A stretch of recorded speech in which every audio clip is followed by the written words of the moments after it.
ये हमारे हाथ में आम का जो टोकरा है, ये बहुत खास आम है। ये कोई मामूली आम नहीं है। आम तो आपको हर जगह मिल जाएंगे, ठेले पे बिकते हुए, दुकानों में बिकते हुए, फल मंडियों में बिकते हुए, लेकिन ये आम हर जगह नहीं मिलता है।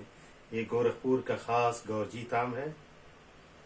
इसकी खुशबू मदहोश कर देने वाली और इसका जायका लाजवाब, कोई जवाब नहीं है। इस आम का नाम है गौरजीत। छोटा सा आम, बमुश्किल 100 ग्राम का एक आम होता है या उससे भी ज़्यादा कम।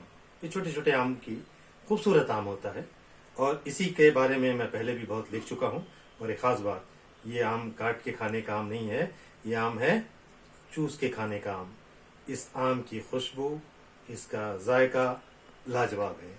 गोरखपुर के आसपास देवरिया, कुशीनगर, सिद्धार्थनगर, खलीलाबाद, बस्ती वगैरह के इलाके में, यानी उत्तर प्रदेश का जो पूर्वांचल है, वहाँ पे ये आम पाया जाता है। बहुत से लोग ये कहते हैं कि दूसरे इलाकों में भी ये आम किसी दूसरे नाम से पाया जाता है, मुझे नहीं मालूम। लेकिन जो लोग गोरखपुर वाले हैं वो दुनिया में कहीं भी रहें, आम के मौसम में अपने गौरजीत आम को याद करते हैं। आज भी उसी इलाके के इस आम की शोहरत दुनिया भर में है। इसकी खुशबू मदहोश करने वाली। यह आम कीमती है, बल्कि कह सकते हैं कि बहुमूल्य है।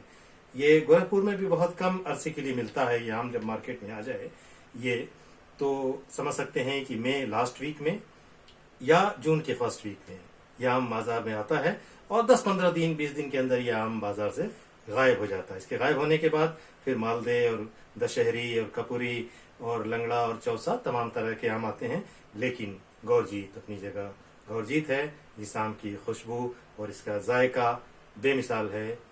मैं आम आपको दिखाता रहता हूँ, आम के बारे में आपसे बात करता रहता हूँ और खुद आम खाता रहता हूँ। आम खाने के लिए थोड़ी मशक्कत करनी पड़ती है, निकलना पड़ता है घरों से, बागों में जाना पड़ता है, कुछ परेशानी बर्दाश्त करें, तब इस तरह का बगैर कार्बाइड का पेड़ से तोड़े हुए आम आपको मिल सकते हैं।